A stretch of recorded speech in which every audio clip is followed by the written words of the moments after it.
ಶ್ರೀ ಗುರುಭ್ಯೋ ನಮಃ. ಜೀವಮುಖ್ಯ ಪ್ರಾಣಲಿಂಗಾತ್ ಅನ್ನುವ 31ನೇ ಸೂತ್ರದ ಭಾಷ್ಯ ದೀಪಿಕಾ ನೋಡ್ತಿದ್ದೇವೆ. ಸಿದ್ಧಾಂತಕ್ಕನುಸಾರವಾಗಿ ಶ್ರುತ್ಯರ್ಥ ಏನು ಅಂತನ್ನುವುದನ್ನ ಅವರು ಸಂಗ್ರಹ ಮಾಡಿದ್ದನ್ನ ಉಪನಿಷತ್ತಿನ ಮೂಲ ಪಾಠಕ್ಕನುಗುಣವಾಗಿ ನೋಡಿದ್ದೇವೆ. ಪುರುಷಾಯುಷಃ ಶತಸಹಸ್ರಸ್ಯ ಅಹ್ನಾಂ ಸಹಸ್ರಾಣಿ.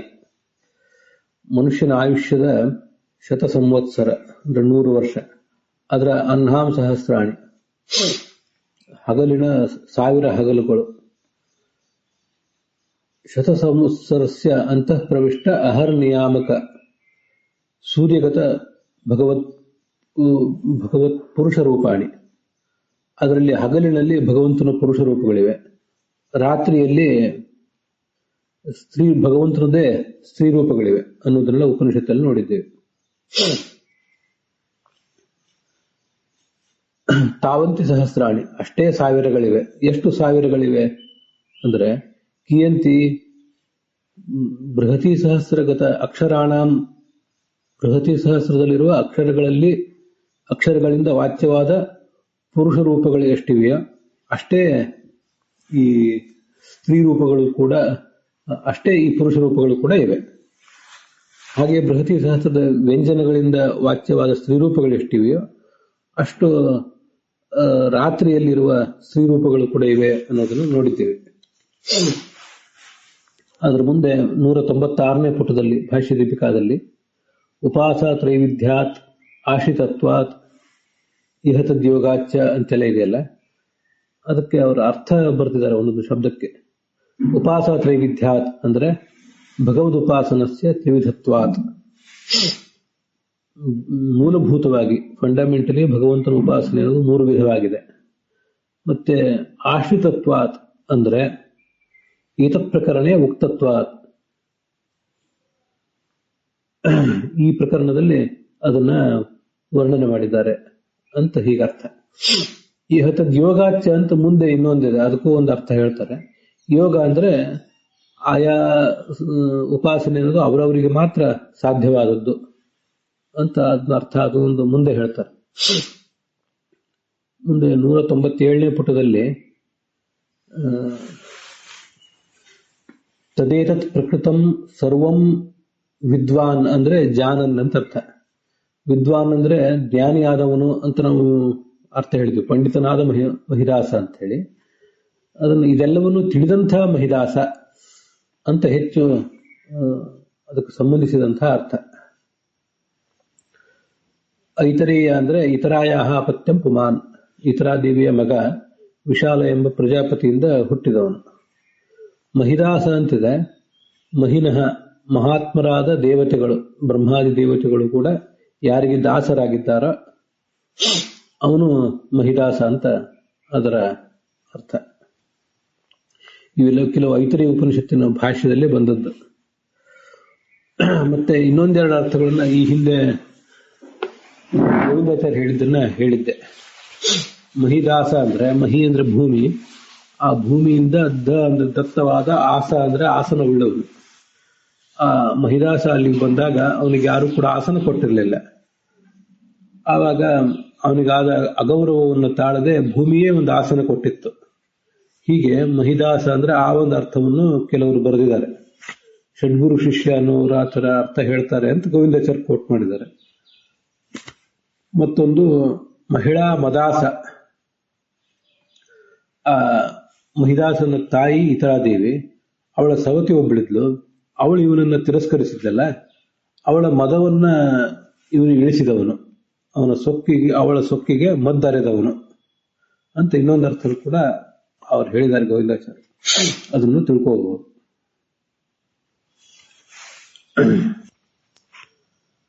ಮಹಿದಾಸ ಸ್ವೈತರೇಯೋ ಬಹುರಚೋಪನಿಷದ್ಗತಃ ಸಾಕ್ಷಾತ್ ಸ ಭಗವಾನ್ ವಿಷ್ಣು ತನ್ನಾಮೈಕೋ ಮುನಿರ್ಹ್ಯಭೂತ್ ಅಂತ ಛಾಂದೋಗ್ಯ ಉಪನಿಷತ್ತಿನಲ್ಲಿ ಒಂದು ವಾಕ್ಯ ಇದೆ. ಈ ಮಹಿದಾಸ ಎಂಬ ಹೆಸರಿನ ಇತರಾದೇವಿಯ ಮಗನಾದಂಥ ಭಗವಂತ ಇದ್ದಾನೆ. ಅವನು ಬಹುರುಚೋಪನಿಷದ್ಗತಃ. ಈ ಬಹುರುಚ ಅಂತ ಅನ್ನೋದು ಋಗ್ವೇದಕ್ಕೆ ಸಂಬಂಧಪಟ್ಟಂತ ಒಂದು ಪರ್ಯಾಯ ಪದ. ಬಹುವೃಚ ಉಪನಿಷತ್ತು, ಋಗ್ವೇದಕ್ಕೆ ಸಂಬಂಧಪಟ್ಟ ಉಪನಿಷತ್ತಾದ ಐತರೇಯ ಉಪನಿಷತ್ತು. ಅದರಲ್ಲಿ ಗತಃ ಆದರೆ ಪ್ರತಿಪಾದ್ಯನಾದವನು, ಮತ್ತೆ ಅದನ್ನು ಹೇಳಿದವನು ಕೂಡ ಅವನೇ, ಅವನು ಸ್ವಯಂ ಭಗವಂತನೇ. ಇದಲ್ಲದೆ ಮತ್ತೊಬ್ಬ ಮುನಿಯೂ ಇದ್ದಾನೆ, ತನ್ನಾಮ ಏಕಃ ಮುನಿಹಿ ಅಭೂತ್, ಅದೇ ಹೆಸರಿನ ಮುನಿ ಇದ್ದಾನೆ. ಆದರೆ ಆ ಮುನಿಯನ್ನು ಇಲ್ಲಿ ಇಟ್ಕೊಂಡಿರೋದಲ್ಲ, ಇಲ್ಲಿ ಭಗವಂತನನ್ನೇ ಇಟ್ಕೊಂಡಿದ್ದೇವೆ. ಇತಿ ಛಾಂದೋಗ್ಯ ಭಾಷ್ಯೆ ಅನಂತರೋಕ್ತ ಭಗವದನ್ಯ ತತ್ಸಮ್ಯಕ ಇತರಾ ಪುತ್ರ ಋಷಿರತ್ರ ನ ವಿವಕ್ಷಿತ.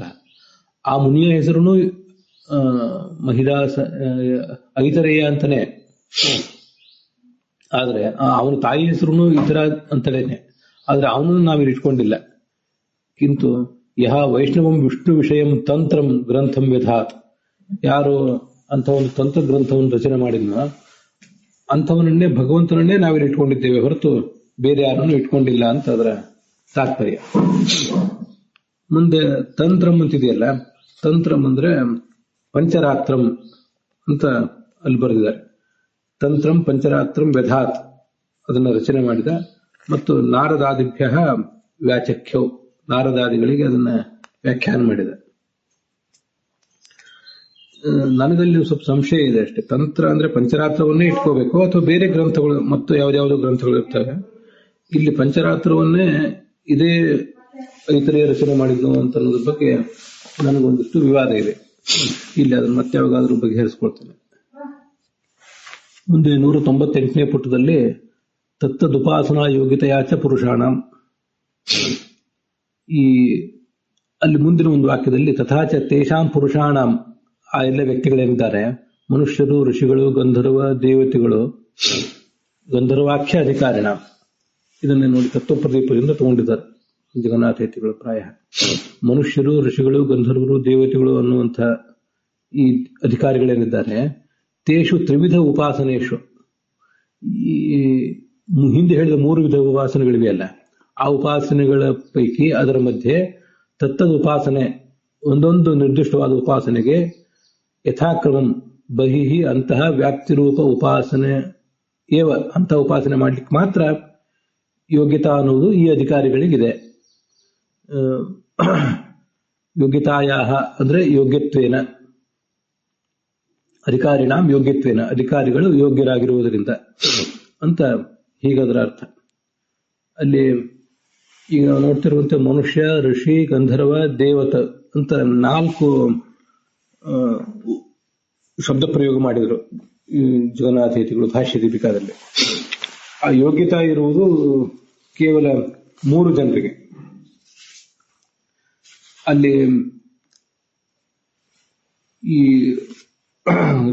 ತ್ರಿವಿಕ್ರಮ ಪಂಡಿತ ಹೇಳಿದ್ದು ಕೂಡ ಮನುಷ್ಯರು, ಗಂಧರ್ವರು ಮತ್ತು ದೇವತೆಗಳು, ಈ 3 ಮಾತ್ರ. ಆದ್ರಿಂದ ನನ್ನ ದೃಷ್ಟಿಯಿಂದ ಮನುಷ್ಯ, ಋಷಿ, ಗಂಧರ್ವ, ದೇವ ಅಂತ ಈಗ ಇವರೇನು ಹೇಳಿದ್ದಾರೆ,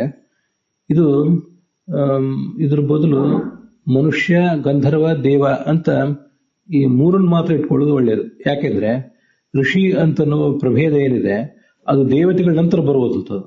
ದೇವ, ಋಷಿ, ಪಿತೃಪ, ನರ ಅಂತ ಆಚಾರ್ಯರು ತತ್ವ ಸಂಖ್ಯಾನ, ತತ್ವ ವಿವೇಕ ಮೊದಲು ಹೇಳಿರುವಂತ ವಿಚಾರ ಅದು. ಅದರಿಂದ ಋಷಿ ಅಂತ ಇವ್ರು ಹೇಳಿದ್ದಾರೆ, ಅದಕ್ಕೆ ನಾವು ಹೆಚ್ಚು ಗಮನ ಕೊಡಬೇಕಾಗಿಲ್ಲ. ಮನುಷ್ಯ ಮತ್ತು ಗಂಧರ್ವ, ದೇವ ಅಂತ ಈ 3 ಶಬ್ದಗಳನ್ನು ಮಾತ್ರ ತತ್ವ ಪ್ರದೀಪಕ್ಕೆ ಅನುಗುಣವಾಗಿ ಇಟ್ಕೊಂಡ್ರೆ ಸಾಕು. ಅಂದ್ರೆ ಕಕ್ಷಾ ತಾರತಮ್ಯದಲ್ಲಿ ಮೊದಲು ದೇವತೆಗಳು, ಆಮೇಲೆ ಗಂಧರ್ವರು, ಆಮೇಲೆ ಮನುಷ್ಯರು ಅಂತ ಹೀಗೆ ಸರಿಯಾಗ್ತದೆ. ಅದರಲ್ಲಿ ಕೂಡ ದೇವ, ಋಷಿ, ಪಿತೃಪಾಹ, ನರಾಹ ಅಂತಿದೆ. ಅಲ್ಲಿ ದೇವ ಅಂತ ಆಚಾರ್ಯರು ಹೇಳಿದ್ದಾರೆ, ಇಲ್ಲಿ ದೇವ ಅಂತ ತ್ರಿವಿಕ್ರಮ ಪಂಡಿತರು ಹೇಳಿದ್ದಾರೆ. ಅದಾದ್ಮೇಲೆ ಋಷಿ ಮತ್ತು ಪಿತೃ ಅಂತೆಲ್ಲ ಏನಿದೆ ಅಂಥವನ್ನೆಲ್ಲ ಕೆಲವನ್ನ ಈ ಗಂಧರ್ವಾದಿಗಳಲ್ಲೇ ಸೇರಿಸಬೇಕು. ಮುಂದೆ ಮನುಷ್ಯರು ಅಂತ ಏನು ಬಂದಿದೆ, ಆ ಮನುಷ್ಯರು ಅಂತ ಶಬ್ದದಿಂದ ಮನುಷ್ಯರು ಮತ್ತು ಚಕ್ರವರ್ತಿಗಳನ್ನು ಇಟ್ಕೊಳ್ಬೇಕು. ಇದು ಒಂದು ಸ್ಥೂಲವಾದ ವಿವರಣೆ ಅಷ್ಟೇ. ಸ್ವಲ್ಪ ಆಯಾ ಯೋಗ್ಯತೆ ಅವರವ್ರದ್ದು ಭಿನ್ನ ಭಿನ್ನವಾಗಿದ್ದಾಗ ಅಲ್ಲಿ ಸ್ವಲ್ಪ ವ್ಯತ್ಯಾಸ ಆಗುವ ಸಾಧ್ಯತೆಯೂ ಕೂಡ ಇದೆ. ಯೋಗ್ಯತ್ವೇನ ಹೇತುತ್ವೇನ ಅಸ್ಯ ಉಪಾಸ ತ್ರೈವಿಧ್ಯಾದಿತ್ಯನೇನ ಅನ್ವಯ. ಮುಂದಿದ್ದೇನು ಬೇಕಾಗಿಲ್ಲ. ಕೇಶಾಂಚಿತ್ ಸರ್ವಗತ್ವೇನ ಕೇಶಾಂಚಿತ್ ಹೃದಯೇ ಹರಿಹಿ ಕೇಶಾಂಚಿತ್ ಬಹಿರೇವ ಅಸೌ ಉಪಾಸ್ಯ ಪುರುಷೋತ್ತಮ ಅಂತ ಬ್ರಹ್ಮಪುರಾಣದ ಮಾತನ್ನ ವ್ಯಾಖ್ಯಾನ ಮಾಡುವಾಗ ಕೇಶಾಂಚಿತ್ ಪುರುಷೋತ್ತಮನಾದ ಹರಿ, ಕೇಶಾಂಚಿತ್ ಅಂದ್ರೆ ಕೆಲವರಿಗೆ ಅಂತ ಅರ್ಥ. ಕೆಲವರಿಗೆ ಅಂದ್ರೆ ಎಲ್ಲಾ ದೇವತೆಗಳಿಗೂ ಕೂಡ. ಅದಕ್ಕೆ ಆ ಷಷ್ಠಿ ವಿಭಕ್ತಿಗೆ ತೃತೀಯ ವಿಭಕ್ತಿಯ ಅರ್ಥ ಸರ್ವಗತತ್ವೇನ ಪ್ರಕಾರೇಣ ಉಪಾಸ್ಯ, ಅವರು ಅವನನ್ನು ಎಲ್ಲ ಕಡೆಯೂ ಇದ್ದಾನೆ ಅಂತ ಉಪಾಸನೆ ಮಾಡಬೇಕು. ಮತ್ತೆ ಆಮೇಲೆ ಬರುವ ಕೇಶಾಂಚಿತ್ ಅಂದ್ರೆ ಋಷಿ ಗಂಧರ್ವಾದಿಗಳು ಅಂತ ಅರ್ಥ ಹೇಳಿದ್ದಾರೆ. ಇದು ನೋಡಿ, ಋಷಿಗಳು ಅಂದ್ರೆ ಆ ಶತಕೋಟಿ ಋಷಿಗಳು, ಗಂಧರ್ವರು ಅಂದ್ರೆ ದೇವಗಂಧರ್ವರು ಮತ್ತೆ ಮನುಷ್ಯ ಗಂಧರ್ವರು ಇವರೆಲ್ಲರಿಗೂ ಕೂಡ ಅಂತ ಇವರು ತಾತ್ಪರ್ಯ ಇದ್ದಂಗಿದೆ. ಹೃದಯ ಸ್ವಸ್ವ ಹೃದಯಾಕಾಶದಲ್ಲಿ ಅವರು ಉಪಾಸನೆ ಮಾಡಬೇಕು. ಕೇಶಾಂಚಿತ್ ಅದಾದ್ಮೇಲೆ ಬರುವಂತಹ ಮನುಷ್ಯೋತ್ತಮರು ಮತ್ತೆ ಆ ರಾಜನನ್ನು ಕೂಡ ಇಲ್ಲಿ ತಗೊಳ್ಬಹುದು. ಇಲ್ಲದೆ ಹೋದ್ರೆ ಮೇಲೆ ಬಂದಿರುವಂತಹ ಋಷಿ ಗಂಧರ್ವಾದಿಗಳು ಅಂತಿದೆಯಲ್ಲ, ಋಷಿಗಳು, ದೇವಗಂಧರ್ವರು, ಮನುಷ್ಯ ಗಂಧರ್ವರು ಮತ್ತೆ ರಾಜರು, ಇವರೆಲ್ಲರನ್ನು ಕೂಡ ಅಲ್ಲೇ ಇಟ್ಕೋಬೇಕು. ಇವು ನಾವು ಈ ತರ ಊಹೆ ಮಾಡ್ತಿದ್ದೇವೆ ಅಷ್ಟೇ. ಸ್ಪಷ್ಟವಾಗಿ ಅವ್ರೇನ್ ಮೇಲಿನವರು ಏನು ಹೇಳಿಲ್ಲ. ಆದ್ರಿಂದ ಈ ಕೆಲವರು ಮನುಷ್ಯೋತ್ತಮರಿಗಿಂತ ಮೇಲಿರುವ ರಾಜರನ್ನ ಮನುಷ್ಯರಲ್ಲೇ ಸೇರಿಸ್ಬೇಕು ಅಥವಾ ಗಂಧರ್ವಾದಿಗಳಲ್ಲಿ ಸೇರಿಸ್ಬೇಕು ಅಂತನ್ನೋದು ಹೀಗೆ ಸ್ವಲ್ಪ ಸಮಸ್ಯೆಗೆ ಕಾರಣ ಹಂಗೆ ಉಳಿತದೆ. ಮುಂದೆ 199ನೇ ಪುಟದಲ್ಲಿ ಅಗ್ನವ ಕ್ರಿಯಾವತಾಮ್ ಅಂತಿದೆಯಲ್ಲ, ಯೋಗಿನಾಮ್ ಅಂತಿದೆ. ಕ್ರಿಯಾವತಾಮ್ ಅಂದ್ರೆ ಯಜ್ಞಾದಿ ಕ್ರಿಯಾ ಅನುಷ್ಠಾತೃಣಾಂ, ಯಜ್ಞ ಮೊದಲಾದ ಕ್ರಿಯೆಗಳನ್ನ ಮಾಡಬೇಕಾಗಿರುವಂತವ್ರು. ವೈಶ್ವದೇವ ಉಪಾಸನ, ಉಳಿದ ಎಲ್ಲ ಯಜ್ಞಾದಿಗಳನ್ನ, ಸೋಮಯಾಗ ಮೊದಲಾದವುಗಳನ್ನು ಮಾಡಬೇಕಾಗಿರುವ ಕರ್ತೃಗಳು, ಅವರೆಲ್ಲಿಗೂ ಕೂಡ ಅಗ್ನವು ಗಾರ್ಹಪತ್ಯ, ದಕ್ಷಿಣಾಗ್ನಿ ಮತ್ತು ಆಹವನೀಯ ಅನ್ನೋ ಅಗ್ನಿಗಳಲ್ಲಿ 3 ಅಗ್ನಿಗಳಲ್ಲಿ ಉಪಾಸನಾಗ್ತಾನೆ ಭಗವಂತ. ಮತ್ತೆ ಯೋಗಿನಾಮ್ ಅಂದ್ರೆ ಋಷೀಣಾಮ್ ಹೃದಯ ಉಪಾಸ್ಯ. ಇಲ್ಲಿ ಋಷಿಗಳು ಅಂದ್ರೂ ಸಾಮಾನ್ಯರಾದ ಋಷಿಗಳೇ, ನಾರದ ವಸಿಷ್ಠ ಮೊದಲಾದ ಋಷಿಗಳಲ್ಲ. ಶತಕೋಟಿ ಋಷಿಗಳು ಅಂಥವ್ರು ಯಾರನ್ನಾರನ್ನು ಕೆಲವರನ್ನು ಇಟ್ಕೊಳ್ಬಹುದು. ಪೂರ್ಣ ಸ್ಪಷ್ಟ ಆಗೋದಿಲ್ಲ, ಒಂದು ಅಂದಾಜಿನ ಮೇಲೆ ಹೇಳಿದ್ದೇನೆ ಅಷ್ಟೇ. ಅಪ್ರಬುದ್ಧಾನಾಂ ಮಂದಮತೀನಾಂ ಅತ್ಯಲ್ಪ ಪ್ರತಿಭಾನಾಂ ಮನುಷ್ಯೋತ್ತಮಾನಾಂ. ಪ್ರತಿಮಾ ಸ್ವಪ್ರಬುದ್ಧಾನಾಂ ಅಂತಿದೆಯಲ್ಲ, ಅಪ್ರಬುದ್ಧರು ಅಂದ್ರೆ ಮಂದಮತಿಗಳು ಮತ್ತು ಅಲ್ಪ ಪ್ರತಿಭಾ ಉಳ್ಳವರು. ಅಲ್ಪ ಪ್ರತಿಭಾ ಉಳ್ಳವರು ಅಂತ ಅನ್ನೋದನ್ನ ಅತ್ಯಲ್ಪ ಪ್ರತಿಭಾನತ್ವಾತ್ ಮನುಷ್ಯಾಹ ಶ್ರುತವೇದಿನಃ ಅಂತ ಗೀತಾ ಭಾಷ್ಯದಲ್ಲಿ ಒಂದು ಮಾತನ್ನು ಹೇಳಿದ್ದಾರೆ. ಸೃಷ್ಟಿಯಲ್ಲೇ ಒಟ್ಟಾರೆ ಜೀವಕೋಟಿಯಲ್ಲಿ ಅತ್ಯಂತ ಕಡಿಮೆ ಪ್ರತಿಭಾಶಕ್ತಿ ಉಳ್ಳವರು ಅಂದ್ರೆ ಮನುಷ್ಯರು ಅಂತ ಬಂದಿದೆ. ಆ ಮಾತಿನ ನೆನಪಿನಿಂದ ಇವರು ಈ ತರ ಹೇಳಿರಬಹುದು ಅಂತ ನಂದು ಆಲೋಚನೆ. ಅತ್ಯಲ್ಪ ಪ್ರತಿಭಾನ ಮನುಷ್ಯೋತ್ತಮಾನ ಪ್ರತಿಮಾಸು, ಕೃಷ್ಣರಾಮಾದಿ ವಿಗ್ರಹಗಳಲ್ಲಿ ಭಗವಂತ ಉಪಾಸನೆ ಆಗ್ತಾನೆ. ಸರ್ವತ್ರ ವಿಜಿತಾತ್ಮರು ಅಂದ್ರೆ ವಿಶೇಷತಃ ಜ್ಞಾತ ಭಗವದ್ರೂಪಾಣ ಅಂಥ ಆ ಭಗವಂತನ ರೂಪಗಳನ್ನ ವಿಶೇಷವಾಗಿ ತಿಳಿದವರು ಅಂಥವರು ಸರ್ವತ್ರ ವ್ಯಾಪ್ತನಾಗಿದ್ದಾನೆ ಅಂತ ಉಪಾಸನೆ ಮಾಡಬೇಕು. ಅವರು ಅಲ್ಲಿ ಒಂದು ಶಬ್ದ ಇದೆ ನೋಡಿ, ಅಶ್ರುತ ಪ್ರತಿಭಾನಾಮ್ ಅಂತ. ಈ ಎಲ್ಲಾ ಶಬ್ದಗಳನ್ನ ಅವರು ಸೇರಿಸಲಿಕ್ಕೆ ಸರ್ವಮೂಲದಲ್ಲಿ ಆಚಾರ್ಯ ಬೇರೆ ಬೇರೆ ಕಡೆ ಅಂತ ಶಬ್ದಗಳನ್ನು ಉಲ್ಲೇಖ ಮಾಡಿರೋದೇ ಕಾರಣ. ಅಶ್ರುತ ಪ್ರತಿಭಾಯಸ್ಯ ಶ್ರುತಿ ಸ್ಮೃತ್ಯ ವಿರೋಧಿನಿ ದೃಸುಜಾತಂ ತಂ ವಿದ್ಯಾತ್ ಅಂತ ಆಚಾರ್ಯರು ಕೆಲವೊಂದು ಕಡೆ ಹೇಳ್ತಾರೆ. ಒಂದು ಅಪರೂಪದ, ಮನುಷ್ಯರಲ್ಲಿ ಎಲ್ಲಿಯೂ ಕಾಣದೇ ಇರುವಂತಹ ಅಪರೂಪದ ಪ್ರತಿಭಾ ಎಲ್ಲಾದ್ರೂ ಕಂಡು ಬಂದ್ರೆ, ಅಂತ ವಿಚಾರಗಳು ಅವನ ಮುಖದಿಂದ ಹೊರಗೆ ಬರ್ತಾ ಇದ್ರೆ, ಮತ್ತು ಅದು ಶ್ರುತಿ ಸ್ಮೃತಿಗಳಿಗೆ ವಿರುದ್ಧ ಆಗಿಲ್ಲದೇ ಇರೋ ವಿಚಾರ ಆಗಿರಬೇಕು, ತಪ್ಪಾದ ವಿಚಾರಗಳಾಗಿರಬಾರ್ದು.